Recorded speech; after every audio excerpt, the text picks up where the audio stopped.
Pittsburgh, the only place where it takes 15 minutes to go 4 miles.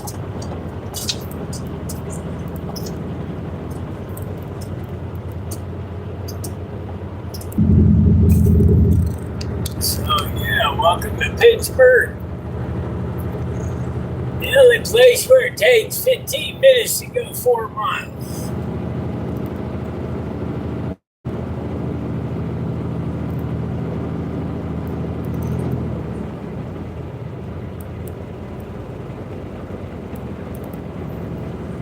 They're pretty much stacked up here. You can see over here on the right. Line up as far as you can see.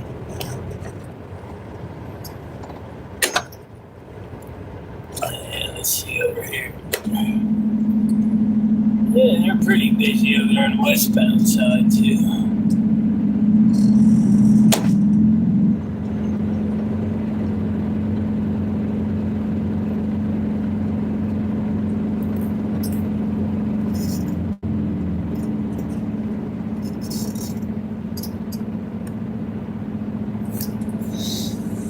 Oh man, this is gonna take forever.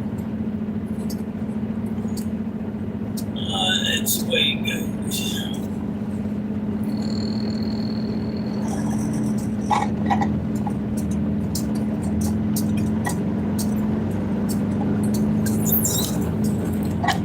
Yeah, I love Pittsburgh, y'all.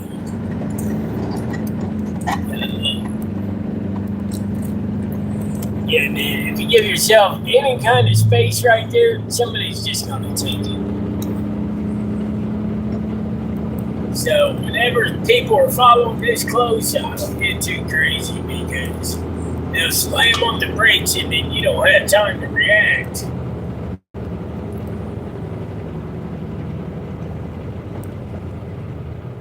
It said, the sign back there said downtown for 4 miles and 15 minutes to get to it. So, it said Google Maps says there's an accident, and it says plus 7 minutes. I would guarantee that's probably not accurate. If I had to guess, I'd say this is a little more severe than just a 7-minute delay. Which, that's pretty much how Pittsburgh is, right? So if we look over here,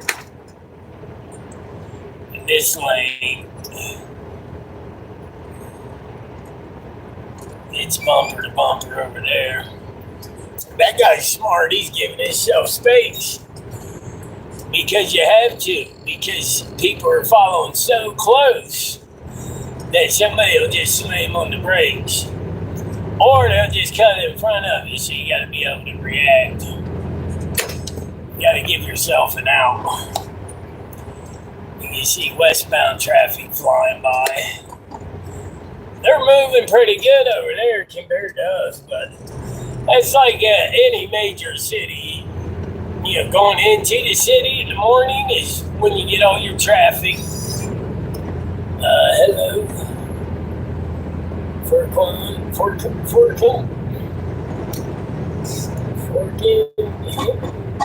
I hope I didn't mess that up too bad. So yeah, going into the city in the mornings is where you see major traffic, and then coming out of the cities in the evening because so many people work that kind of 9 to 5 or day shift.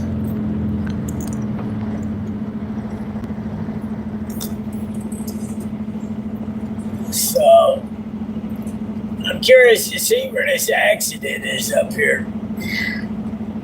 This is what I refer to as the funnel, the overflow, because you take thousands and thousands of cars and you shove them into these 2 lanes, and it's bound to happen. Somebody's going to do something wrong because they're in too big of a hurry.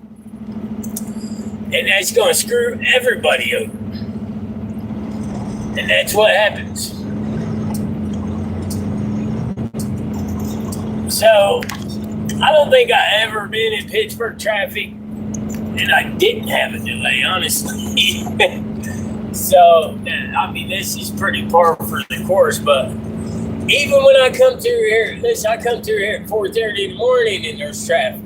Not quite this bad, but it's just one of those cities, man. Like, if you go through Atlanta, Georgia, I don't care if it's 1, 2, 3 o'clock in the morning, there's going to be traffic. Nashville's kind of the same way. Chicago's the same way. St. Louis isn't so bad. Trying to think some other major cities. Dallas isn't so bad in the morning. Miami's always a crap show. LA, I've been through LA at 1 o'clock in the morning on the 808 in 10 lanes of traffic for the month. It's insane there. Hopefully we'll be getting back out there soon because I don't know how long this gig here's going to last. Ain't too far in my pocket, man. It'd not be doing too much deadheading, which is money out of my pocket because those deadhead miles just kill your fuels, your overhead on your fuel. And that's all profit. Anytime you got a deadhead like this route here's 300 and something miles, and then I got a deadhead almost 200 miles to my backhaul. That just kills your profit, man. Whereas if you're running OTR, you're not gonna do that. I would sit and take a break and wait for the loads to come if they're not already there. But I think even that they probably already even beat it. But I mean, that's all in how you run too. So the company I'm looking at going back to has self-dispatch. So you don't take a load knowing you're going into a dead area where there's no freight. And the app they have, which is pretty cool, it'll tell you how many loads are waiting at the other end. So if you know that, you understand that, you follow the money, which is generally going to be your big cities, but there's just some variables there that you can't really teach that just comes with experience. So yeah, there's probably plenty of loads coming out of New York and DC, but if you take a load going in, it might pay $3-4 a mile. Coming out, it's going to pay $1 a mile. And you're going to regret it because you'll be stuck in traffic like this 90% of the time. So your 1,000 or 500 miles takes 2.5 days because of the traffic. And that's Maryland, Baltimore. I don't want to say all of Maryland, but Maryland's not very big anyways, but Baltimore, DC, Virginia, New York City, Jersey, and loads just aren't worth taking. Now, like we would load West Coast and then load back because we live in Ohio. My wife and I were team driving. And we would take a Jersey load because it would get us to the house.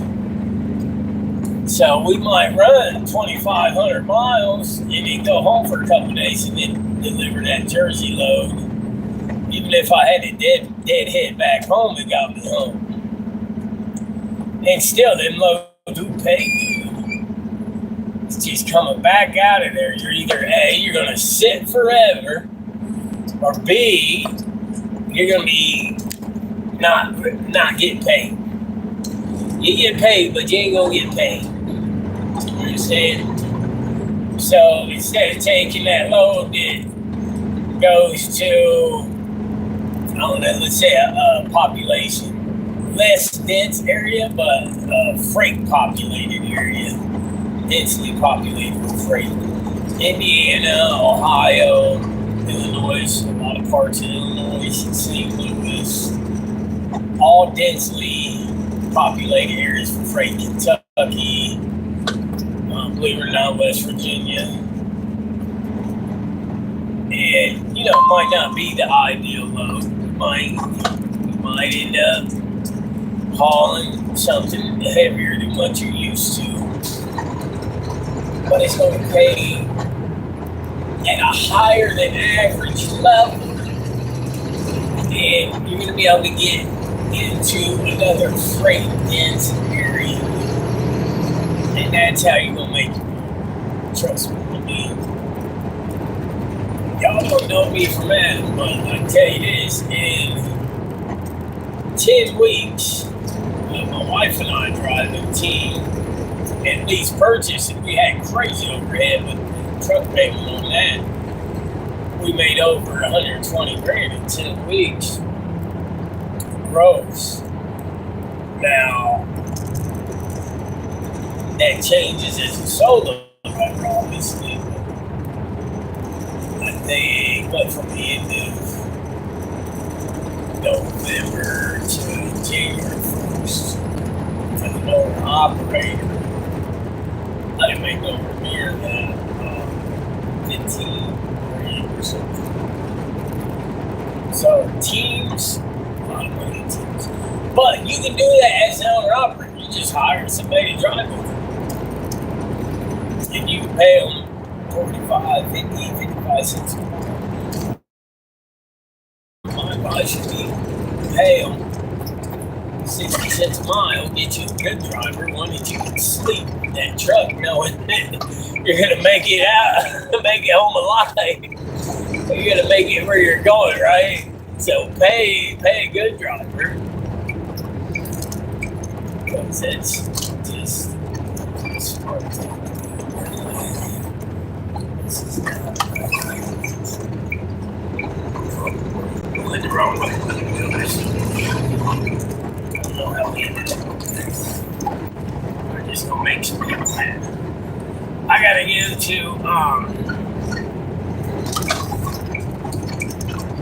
check it out. I'm not gonna see it.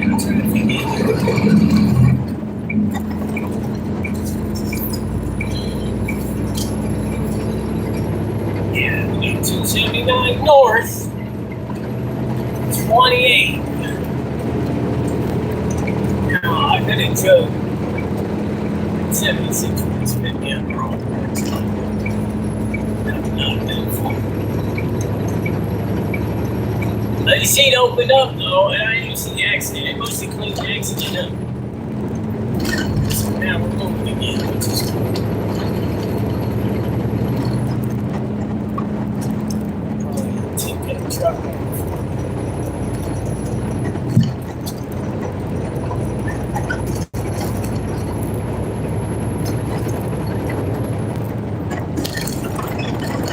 So yeah, I'm gonna do a video on when I switched from company driver to company driver to owner operator. As a company driver running dedicated, I was making $25 an hour, but I was working 10-hour shifts, 4 days a week. The good thing about that was I got 3 days off, but I was driving an hour and a half one way.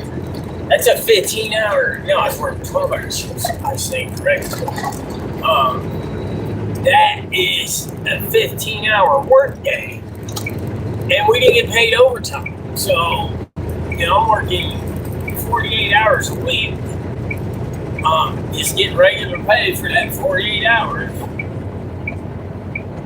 There was a little opportunity to make some extra money because I was running what they call shuttles. So, any over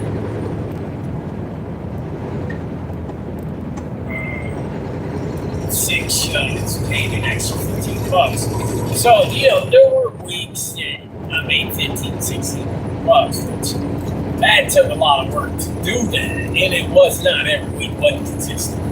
If I was making $1,200 a week, I was pretty good. But that's me working 60 hours a week because that drive time matters. And that's me putting money into my gas tank. That's wear and tear on my car. I put 30,000 miles on my car in less than a year doing it. Crazy. Now my brakes were shot, my suspension sucked. My car was almost brand new. And I tore it up in less than a year driving a 3-hour round trip to work 4 days a week. So that might seem like decent money for 4 days, not really in the trucking industry. So by getting my own truck and with less than subpar credit, I was able to get approved for a loan on a truck. A few grand down, basically about what I paid when I got my Escalade. So for the price of an Escalade, you can buy a semi. Believe it or not, right now, a lot of people jumped ship when fuel prices went crazy. So there are a lot of used trucks out there, and dealerships want to sell them. And that's seen in the pricing. That's seen in the payments. Reduce speed. My payments are a fraction of what I was paying lease purchase. And I'll own it in less time. So you're making more money, so you're getting less overhead. And if something goes south, I'm not stuck with this company. I can take my truck wherever I want to. That's important too, because companies will leverage you. So that's what they do with those lease purchases. They leverage drivers. They know if you get a year or two into that lease purchase, you're not going anywhere. They can starve you out and take your truck from you. And companies do that. So if you're thinking about lease purchase, you better know what you're getting into, because they will starve you out and take your truck. You won't even be able to make the payments because they'll tell you they ain't got freight when they're giving it to other drivers, or they'll broker it out, and you're sitting there broke and your payments are more than what you're making. So you can't live like that. You have a few weeks of doing that, all of a sudden your rent or your mortgage isn't paid. You're not putting food on the tables, your bills aren't getting paid, you got creditors calling you, overdue, past due collections. And there are companies that do that. So if you go to a dealership and get a truck, for one, you can build business credit, because you can set up an LLC or sole proprietorship or C Corp, S Corp, whatever you want to do. Mine's a partnership, because I have a wife that I plan on spending the rest of my life with, whether she likes it or not. And you'll build business credit by going to a dealership. And you'll be able to take that truck wherever you want to go with it. So ask any owner operator that's ever done a lease purchase, or ask any driver that's ever done a lease purchase, if you should buy a truck. They might tell you no in this economy, but again, we got a different president now, and drill baby drill. So they might tell you, yeah, if they're forecasting the future, because overhead's going to go down if we're one of the number one suppliers of fuel, and especially if we're getting it in our own backyard. They're already seeing oil prices drop, actually, if you pay attention to the markets. And I do, and you should too, especially if you're a business owner. Even if you're not a business owner, you're working hard for your money. Let your money work hard for you. Yeah, interest rates are okay. It's not a bad idea to leave your money sitting in the bank. But we should be at a point where either it's profitable to leave our money in the bank in a savings account or IRA or a 401k, anything like that, or a money market account. Do your own investing. Robinhood, Webull, all the different platforms. There's plenty of them out there. And you can make money like that just off a savings account. Now, as interest rates go down, and you're getting 1% for your money sitting in a savings account, that's when you put it into the market. because the market's going to pay better.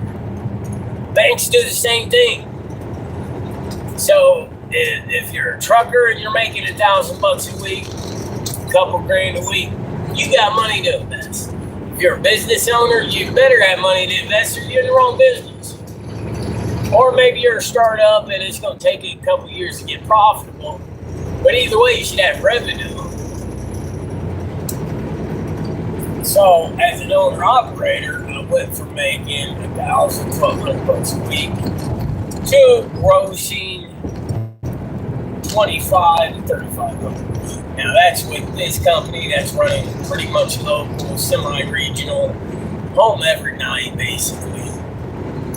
But and that's after most of my expenses. You still got taxes you got to pay. There's still other expenses on the other side of that. So you got like your company expenses. It's like I get charged back for state taxes, for highway taxes. What else? My insurance comes straight out of my settlement. There's other expenses in there. So if you use the company fuel card, that's a major expense. I just transfer over to my own fuel card because I get more money that way. I get the savings instead of the company getting the savings. And that's not hard to do. Anybody can get a fuel card nowadays. I have a Comdata. They have basically like a prepaid deal if you don't qualify for a line of credit. And the good thing about that is you can load it and use the funds 30 seconds later. So anybody can do that. If you commute a lot on the highway in a car, you should have a fuel card because you can use that fuel card on gasoline too. And you're going to save anywhere from 3 cents to 40 cents a gallon. That fuel cost, oh, they got an accident over there. That fuel cost adds up. And look how backed up they are. So that fuel savings is going to add up too.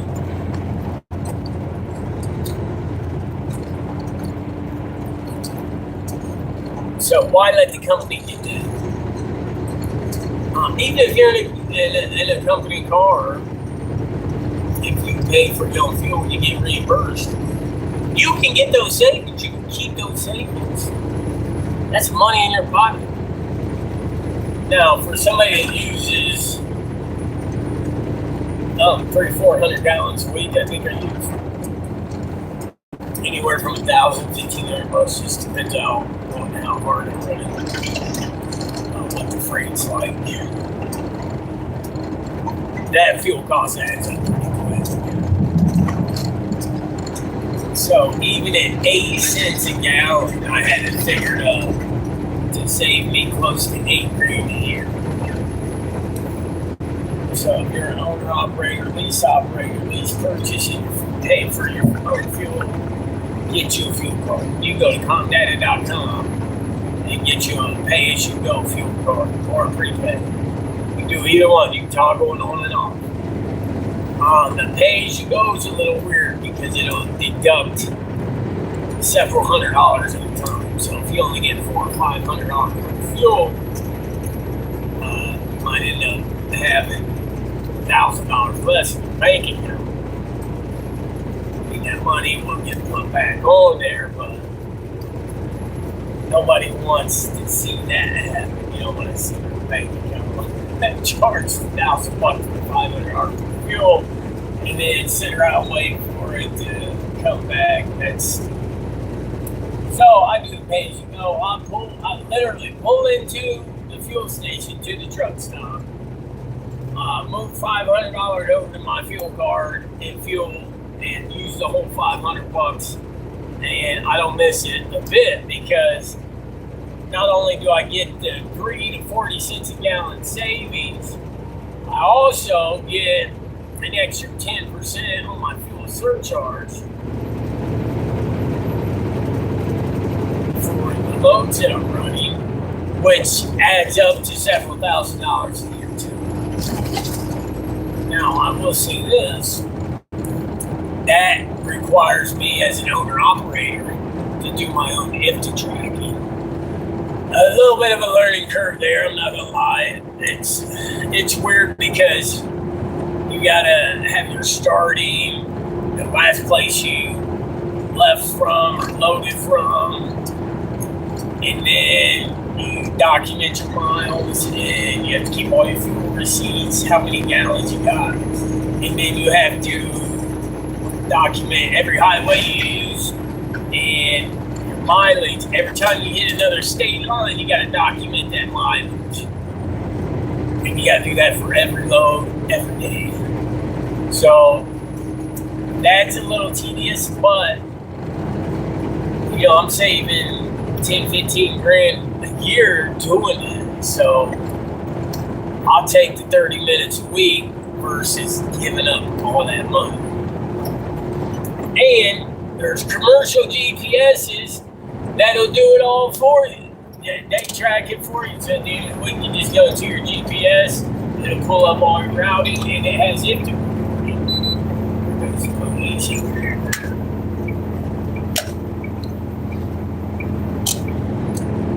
Going to that accident, no doubt. I knew it's an accident.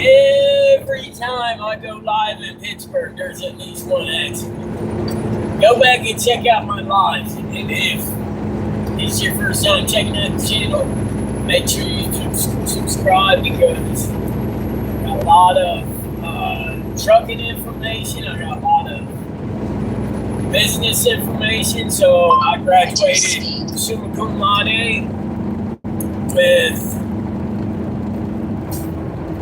my MBA in business administration with a concentration in marketing. And I have 2 businesses. One of them's kind of on hold right now, but I have a trucking company, and I own several businesses. A little new to the social media thing. I've been doing the YouTube channel for about a year now.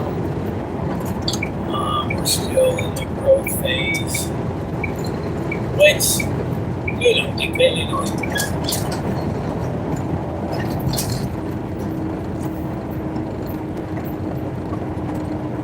that was bad. It's all right, I'll take this one. That exit just, it avoids like a half-mile stretch. It says no trucks. It's actually longer, and it's a little funkier, but it keeps me off of this little half-mile stretch. It's really a no truck route, but I think you go down the street that's perfectly accessible, easily accessible. And let's switch out right corner from customers. So, I'm not